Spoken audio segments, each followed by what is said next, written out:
The difference between disease and health? Let's start with health, right? So health is a state of harmony. Our body, our mind, our being has many moving parts to it. And when these parts are together in harmony, when different parts of our bodies know what other parts are doing and they're collaborating, a state of health and well-being. Disease, when we are actually going through illness, we're actually going through a form of detox. So this experience of actually falling sick, it means that damage has already been done. It is because the body has already identified the threat and now it is doing all that it can do to get that threat out of the body. You know, are we born with immunity? And the answer is no, we are not born with immunity. In fact, the only immunity that we have in the beginning is our mother's immunity. So on today's podcast, we will be discussing the topic that is all the rage right now in the world, which is immunity.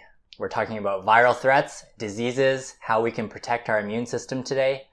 And on today's show, we have Boris Kirchner. Thank you so much for joining me, Boris. Love being back here. Yes, nice to hang out with you today. Okay, let's start. Instead of talking about immunity, let's first start with what is the difference between disease and health?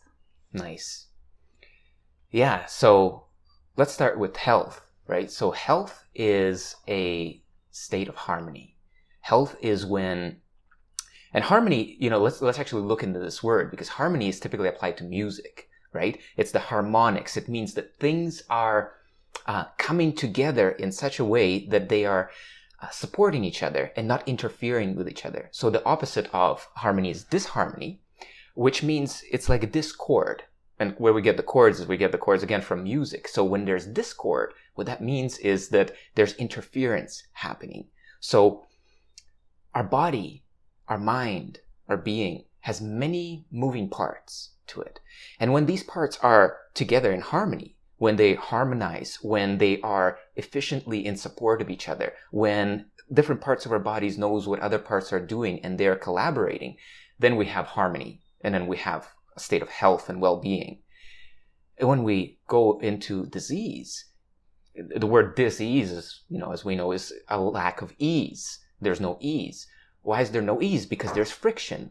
And so disease really is this experience when our body begins to go through various forms of, it could be things that come in from the outside, such as toxicity, pollution, even electrosmog, different kinds of, I'm talking about kind of energetic pollution, energetic toxicity.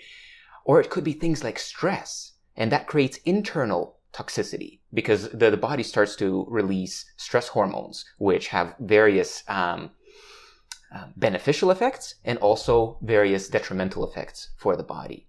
So we can look at health as harmony, and we can look at disease as disharmony, but I also want to include a caveat. Because disease, when we are actually going through illness, when we don't feel well, we're actually going through a form of detox. So this experience of actually falling sick, it means that damage has already been done.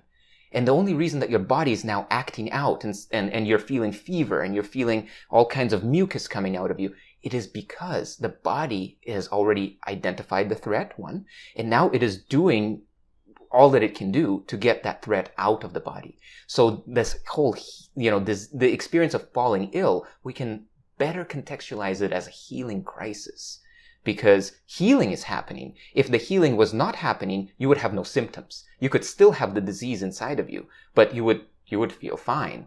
The reason we don't feel well is because the body siphons away all of the different resources to detox, to take all of the different foreign particles, all of the disharmony out of the body. So that's very fascinating. I don't think many people know that when you fall sick, it's actually a healthy response to this. Yeah, it's important, I think, to kind of emphasize this point because so much of our medicine cabinet is often filled with things that stop the healing process. For example, let's just take fever, right? Typically, people feel like, oh, got a fever, I have to take a Tylenol or an Advil or some kind of something to move the fever away. But actually, what is the whole purpose of the fever, right? If we really look at what's happening is that the body is turning up its temperature. And why is it doing this? It's doing this because the enzymatic activity of whatever pathogen is inside of your body is only able to operate within a particular range. Now, we've heard about coronavirus and how this virus actually, when it gets to, I can't remember the exact degree Fahrenheit, but it's literally just a comfortable, warm environment. So when it gets to that point, the virus becomes inactive, like it cannot actually produce.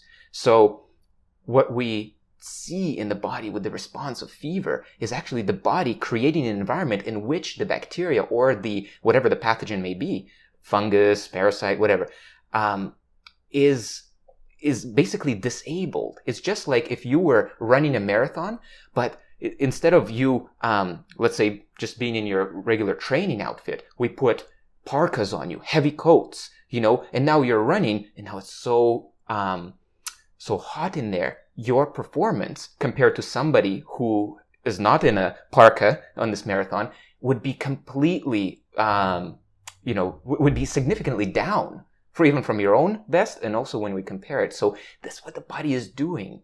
So if we can begin to at least kind of entertain this idea of working with the body, working with the healing processes, supporting them, instead of stopping them or being afraid of them, then we can begin to really facilitate healing. Because if we interrupt the healing, what happens is that, at least in theory, this is what is thought, is that the disease goes deeper. So we would have had, we could have gone through a week of this fever, not feeling well, and the body would have detoxed. But if we haven't, we interfered, we interrupted it with everything that we could, the different pharmaceuticals, different medicines, over-the-counter medicines. And now we feel better, we're all right, but perhaps the process didn't get completed.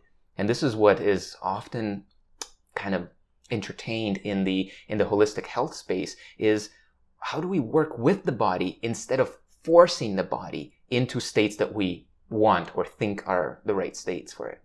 Great. So what is the immune system? What is its function? And were we all born with a healthy immune system? Or is that something that develops over time? Yeah, those are great questions.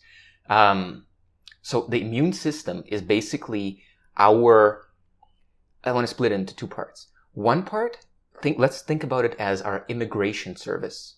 It means that whatever wants to enter into our body, whatever wants to live in here, to come into this area, right? It has to, so typically it's going to enter in through our nose or our mouth, and it's going to pass through our nasal cavities, or it's going to pass through our stomach. So in these areas, what we have is basically the first step is this immigration control. So whatever comes in has to get stamped as yes, this is okay, you're allowed in, you can come through. Different forms of food, nutrition, all kinds of things, air, different things can come in and be allowed in.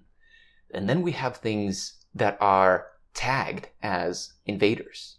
And so the first point, checkpoint, where they're either tagged as invaders or they're tagged as okay, that's the immigration service. And then we have our security service, and then militia, military, everything, it keeps going up, because the body, as soon as something is tagged as a foreign invader, it starts to basically rile up the troops.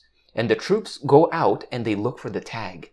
And so this is part of the magic of the immune system, is that it has memory. So if it has ever tagged something once as a foreign invader and something similar looking comes in, it will always get tagged, and it will always call forth all of the different antibodies, all of the different, let's call it weapons that were designed to help to deal with this invader.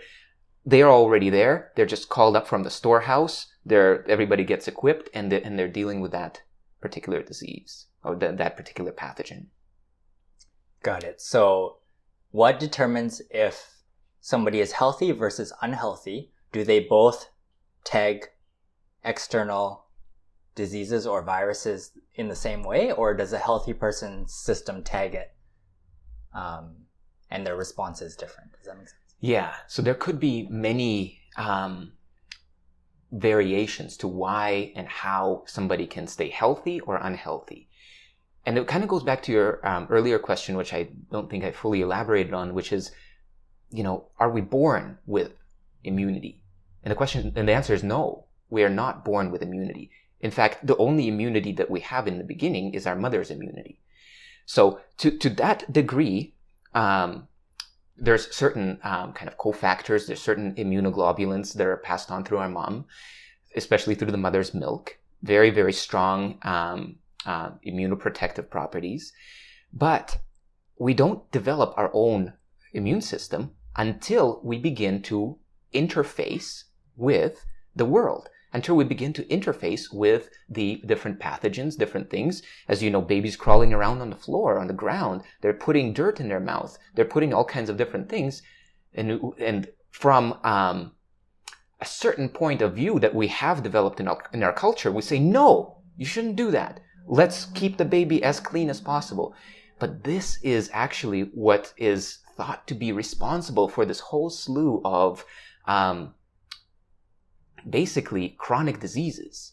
Chronic diseases that right now are the most prevalent disease in our society. We're not dying from, getting cut or breaking a bone or different things like this. We're primarily dying from things that take a really, really long time to die from. So it's thought that perhaps because we're overprotecting our children, overprotecting our babies, keeping them in a more sterile environment out of fear, we are actually impeding the development of their immune system. So in the past, let's take like 20, 30 years ago, when we were babies, it was very common there was a category of disease called childhood diseases. And there were things like mumps, measles, chickenpox, different things like this. And what was happening at that point, then before there were any vaccines for this that were being given out, what was happening is that a child would be going through their developmental process. Suddenly they would encounter this disease, let's say mumps, measles. They would go down for a week, 2 weeks. They would, of course, be very fussy. They would be not good at all in terms of how they feel. But then as the disease would end, they would come out. And typically what would be happening is they would jump into their next stage of developmental process. For example, if they were having... maybe they were just starting to walk or something like this, then they would suddenly leap into a new stage. And this was something that was observed. In fact, these childhood diseases were marked as if they were basically stages of our development. That at this age, between this and this age, you would get this disease, you would get immunity from it, it would do certain things to your body. It was a collaborative understanding, a holistic understanding that we here on Earth as human beings are also always surrounded by various forms of microorganisms, pathogens, viruses. They don't hurt somebody who's in harmony, but they also are part of the ecosystem. And because they were thought to be part of our developmental process. And then we started to put out all of these diseases with vaccines, and to one degree seems great. But to another degree, it now seems to create, perhaps, at least partially, this experience of chronic disease where their immune systems are actually kind of weak. Yeah. So it's quite fascinating that since we were little kids, we used to play with dirt, and that used to basically inject a small amount of germs or disease into the body. That's something similar which you just touched on, which is the aim of pro-vaccinators is Yes. that method works in a similar manner. So Exactly. what are your thoughts on vaccines personally? Yeah. So my personal thoughts on vaccines, this idea that you're talking about, this idea of introducing a little bit of a pathogen for the immune system to identify and to add to its memory, this is a wonderful idea. But vaccines in their current form are not just that. They're not just the introduction of a pathogen. They are a cocktail of various forms of chemicals. Even apparently some heavy metals are also in there. And so there's also, apart from that, there are more homeopathic vaccines, which is more in the direction that I would lean towards if I was considering vaccination. So homeopathic vaccines is truly that you take some pathogenic substance and then you dilute it ad infinitum, as homeopathy works. It's just the more you dilute it, the more of the energetic essence of that. Let's say that in the vaccine case, it would be the more energetic essence of the pathogen.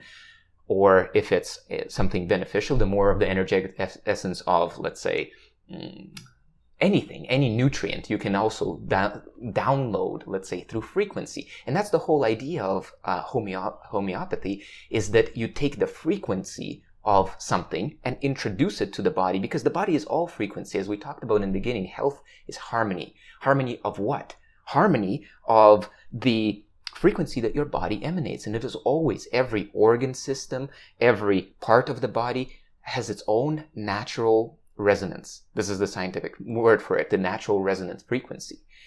And is always emitting that. So when we talked about disharmony in the beginning, it is a real thing that, in fact, the harmonic that is normally produced there in a healthy tissue starts to be wonky. And so it actually does not produce the same sound. Well, it's not really sound that we can hear. It's the same vibration, the vibratory energetic frequency that it emits.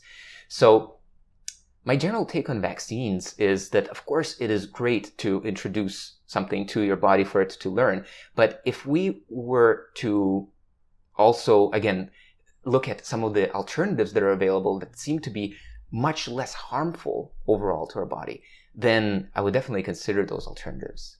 Got it. So now that we know what disease is, and now that we know how the immune system works, what are some external ways that people can enhance their immune system?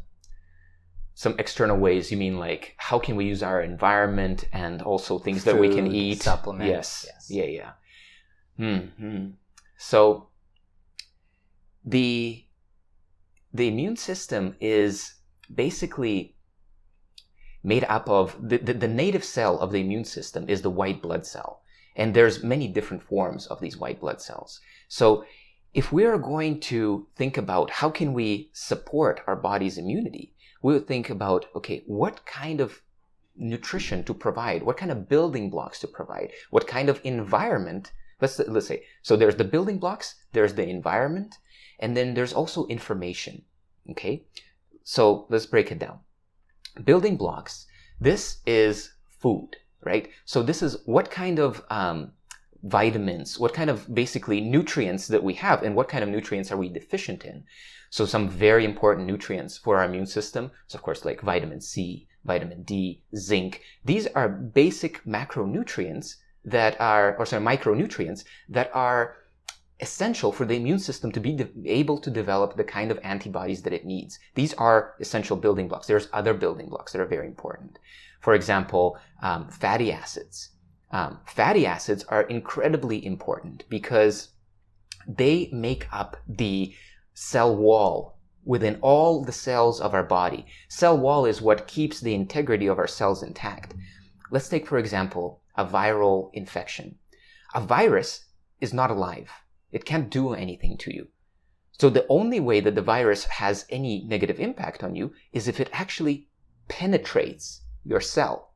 It has to penetrate the cell wall and hijack the very DNA mechanism to be able to then replicate. It basically modifies your DNA, inserts its own, or RNA, and starts to reproduce the virus. This can never happen if the integrity of the cell wall is such that the virus just literally can't get in. And the virus, again, is not alive. It's not burrowing in. It's getting in there because there's basically a compromise in the barrier. That barrier is a bilipid layer, barrier, which means it's made up of 2 layers of fat cells. These fat cells are the fatty acids that we're talking about. So things like fish oil, flaxseed oil, krill oil. There's ahi flour. That's a newer one that's coming out. So these things are really important, including MCT oil, including even eating different fatty foods, which is why a part of the reason why the ketogenic diet promoters are very excited about what they're doing is they know that they're building out the integrity of their cell walls it has all of the building material that it needs. So this is the way that we can begin to think. So, okay, so we've had the building blocks that come into us through our food, right? Through our food and through our supplementation. Next, we can have the kind of the environment. Now, we can, of course, consider our external environment is very important in the sense that are there toxins that are coming in? Why? Because toxins make it harder for our body to be able to deal with other things. So imagine that at the same time as, for example, there's cancer cells that are always arising all throughout the body and they get suppressed by our immune system. This is a natural occurring process. So it's doing that. And then let's say there's a viral infection going around. Let's say there's also your partner has a cold. And so all of these things are happening. And then you also get exposed to some kind of intense smog, let's say at work or something like this.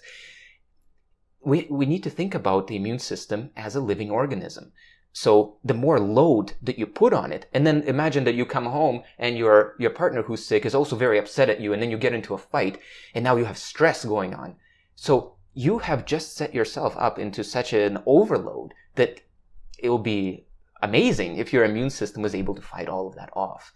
So it's in this way that we can consider our external environment. How can we lessen the presence of various toxic loads from my environment? You know, let's say, how do we clean water, right? So even if we were to take another huge part of the immune system is the microbiome, the probiotic bacteria, the bacteria in our body that are pro-life. They want to keep our body alive because it's their home. So when we drink, for example, chlorinated tap water, we kill some of that bacteria. Well, we kill also some of the negative pathogenic bacteria, but we kill some of this bacteria as well. So how can we have clean water, clean air, and clean food so we're not eating pesticides, we're not eating herbicides, which also destroy our microbiome? So that is the idea of like looking at it from the point of view of the outside environment, the environment outside your body. But we also have an environment inside our body. So inside our body, it gets a little bit simpler. We can really just think about it in this way: alkaline environment or acidic environment. Okay, so there was a doctor in the previous century that was awarded the Nobel Prize for discovering the fact that disease can only live in acidic environment. What does this mean for us on a practical level? What it means is that what things we choose to put into our body, we need to consider. Is it something that is pushing us towards an alkaline balance or an acidic balance? The body will always try to come back to neutral. This is true. And this is the counter argument that some people say towards alkaline-based diets. They're saying, this is all nonsense because, of course, the body will come back to balance regardless. Its job is to stay at its homeostasis. But how does it do that? In order for it to come back from an acidic environment, let's say you just drank a couple of Diet Cokes, you just had a nice burger, you had maybe a beer afterwards, and so here's your body working with that experience. All of those things are deeply acidifying. So now it has to neutralize this. How? How is it neutralized? Well, it's neutralized through minerals. And what it does, the body takes the various available minerals that are in your blood, in your body, and it directs them to this area to try to neutralize the acidity. If that's not enough, it starts to pull minerals from your bones. And this is where we see that why are people, as they get old, they start to get very flimsy bones? Well, this is part of the reason, is that basically minerals are leached from our skeletal tissue in order to be able to restore the pH balance of the body. So for this reason, it's very important to feed the body in such a way that actually promotes an alkaline tending or trending environment here. Not to say that you should just, guzzle some kind of like over-the-top alkaline diet, because what's going to happen there is alkalosis. And alkalosis is not any better than acidosis. Acidosis is when your body is in intense crisis of being acidic. Alkalosis is the opposite for alkaline, and you will feel very lightheaded and you will feel not good at all. So it's about maintaining balance, but it's about slanting or leaning towards the alkaline environment. And I want to maybe add one more element to this, because we can control our inner environment not only through things that we put into our body, but also through our thoughts and through our breath. Okay, so I want to address two of these, because maybe we'll come back to the thoughts one too. The thoughts primarily have to do with stress. When we fall into stressful ways of thinking and feeling, we create an acidic environment in the body, which does many, many different things beyond the acidic environment. It releases cortisol. Cortisol starts shutting down our immune system functions, starts shutting down all of our core viscera, which is to do with a detoxification, healing, etc., and redirects all energy towards our external extremities for us to be able to fight, run away, or hide. That's the thought realm. We may come back to that one. And then there is the realm of the breath.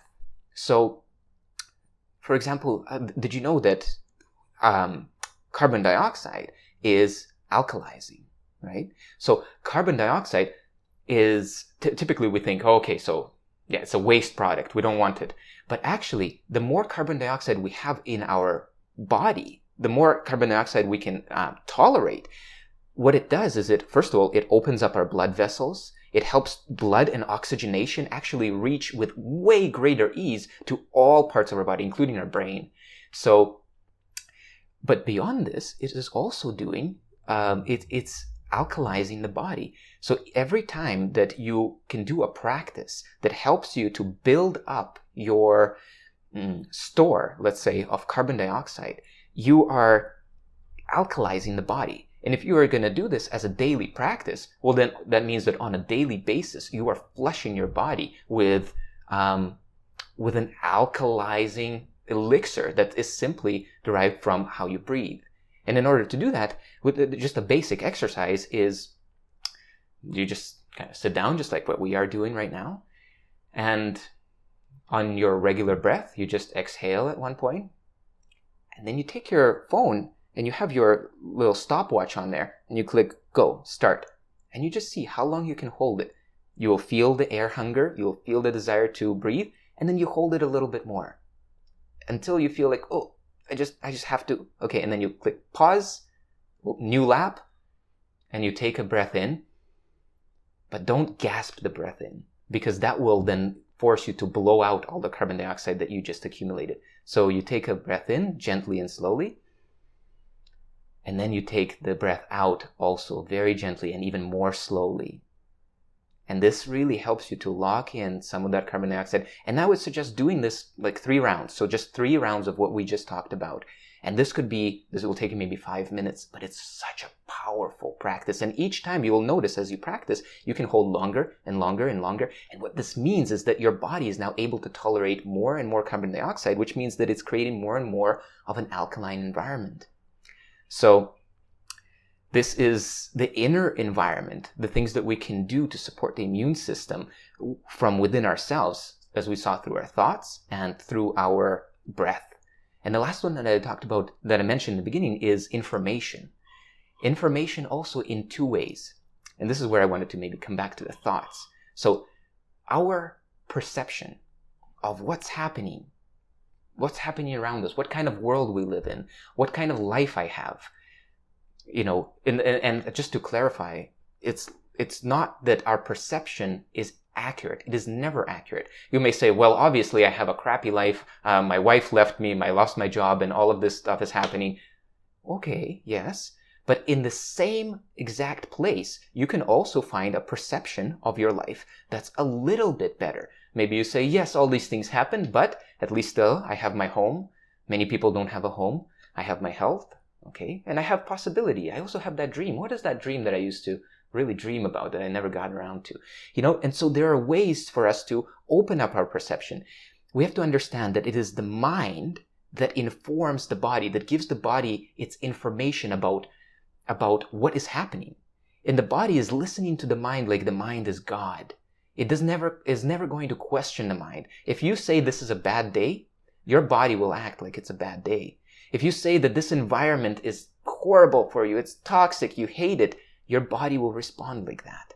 And so this is the information that we feed our body, and we have to be aware. This is why it's so powerful to be aware of our thoughts and to mess a little bit with our programming, because our programming is what we are aware of. And if it's creating senses of contraction, if it has this flavor of telling us doom and gloom stories, fearful stories, making us move under the wind of fear and instead of under the wind of our heart's desire or under the wind of love, then we are compromising our immune system. We are teaching our body that everything is not going so well, and the immune system reacts accordingly. It is when you are your happiest, it is when you are most empowered, most alive, most feeling like, wow, I belong here, I can do this. At that point is when your immune system is the strongest. And then there's also information that comes in from our food. And this is a very interesting kind of way to think about it. This isn't necessarily how scientific journals think about it, but in our food, there's various compounds. And one compound in particular that I want to talk about in this context is called polysaccharides. Polysaccharides they're sugar molecules, but they're not sugar like we know it. They are long-form sugars. So simple sugars like glucose, very short form, but these are very long and elaborate forms. So they come in various kinds of food. We can find them in, we can find them in medicinal mushrooms. We can find them in other forms of food. And these molecules, these compounds, they are like informational compounds. They're mostly eaten up by our immune system. And the immune system, this is more of the, let's say, the herbology or the kind of ancient Chinese medicine, traditional Chinese medicine perspective on this. I learned this also from a master herbologist, and he basically described to me that these molecules act as information molecules. They're really like pieces of downloads. They're bytes of information. And let's say a mushroom, like the reishi mushroom that has been around for a very, very long time, so it goes back thousands and thousands of years. It is thought that this mushroom contains this information, and so do other different mushrooms and other different forms of plant life. They contain information about the state of the world, and they feed that information to our immune system. And this is kind of maybe the more esoteric conversation about this, but on a very scientific level, it is found that when we consume these polysaccharide kind of compounds, our immune system is indeed fortified. It can resist diseases better. It can recover faster. So these would be the ways that information can come in through the food that we eat. Awesome. Is that the same term as adaptogens, polysaccharides? No, adaptogens is a term that's applied to a herb, let's say like the reishi mushroom, which means that, and I would say that of course polysaccharides play part in this, but the term adaptogen usually applies to the whole plant itself, and it really is talking about the intelligence of the plant. What it means is that it's not a one-way action. So if you, let's say if you take vitamin C, it will always improve your immune system. It will always boost it. Not the same with adaptogens, because sometimes if your immune system is overactive, and this is the incredible magic of it, the intelligence of it, is that if you have an overactive immune system, it actually helps to downregulate it. It helps to bring you to homeostasis. So all of these things that are termed adaptogens, they are really a name for the intelligence of the plant kingdom to help your body come into harmony, not to just force your body in one direction or another direction, but to indeed fortify and support the harmonic of your body. Amazing. So there's a lot of juicy information for people to start implementing right now. If you could create the ultimate immunity supplement, what would it consist of? Yeah, this is a great question. I geek out about creating amazing kind of compounds. So I want to say first that whatever compound we create, or whatever compound we take as a supplement, it's really important that we don't think of it as a silver bullet. That we don't think of it as like, okay, well, I'm just going to take this and this will solve all my problems and I can still go out and eat junk food. I can still think all of my stressful thoughts. I can keep fighting with my family members. All of this stuff, there is no silver bullet. Because the human being is such a holistic being, is such a multifaceted, multidimensional being, that one thing will will not override everything else. It is the balance. So if we say, okay, so here is our supplementation, and we say maybe we're not changing our whole life, but maybe we'll change one thing here, one thing here. Maybe we'll try that breath practice, right? Maybe we just do it once a day, and maybe we just journal our thoughts at the end of the night so that we're not falling asleep with a bunch of stress. Now we can really expect that there is, there is a synergy happening.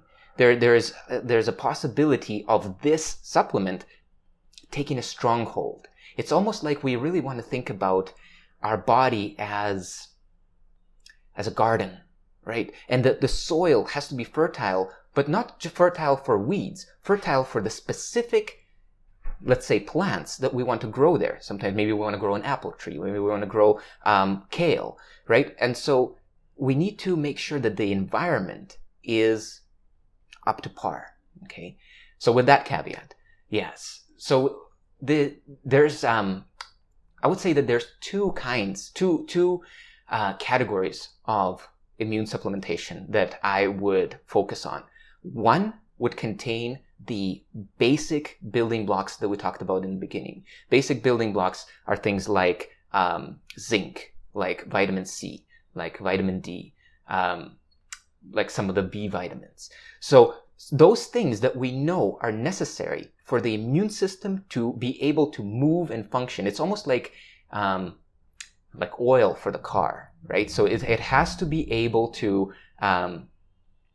have access to those things that make function possible. They will still function if we are missing some of these things. But, as I compared in the beginning, that our immune system is like the military of the body. It's like the militia. It's like the soldiers. Well, imagine that the soldiers, there's a plant that produces all of their guns, right? There's a factory. So let's say that they run out of the part that's necessary to create the trigger for the guns. So now you have a lot of guns, but you can't press the trigger. So this happens in our immune system too. So we may, because we're missing certain ingredients, yes, our body will still do the best, but you might end up with soldiers that have no trigger on their guns, and that's also then becomes ineffectual, right?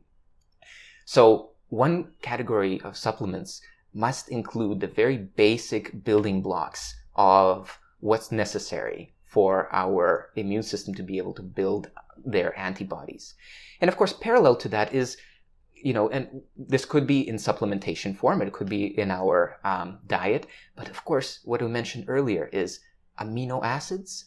Well, first we mentioned actually fatty acids. Amino acids is very important. I want to talk about it next. So fatty acids to maintain the integrity of our cells. So if our cell integrity is maintained, we're literally immune to viral infections, okay?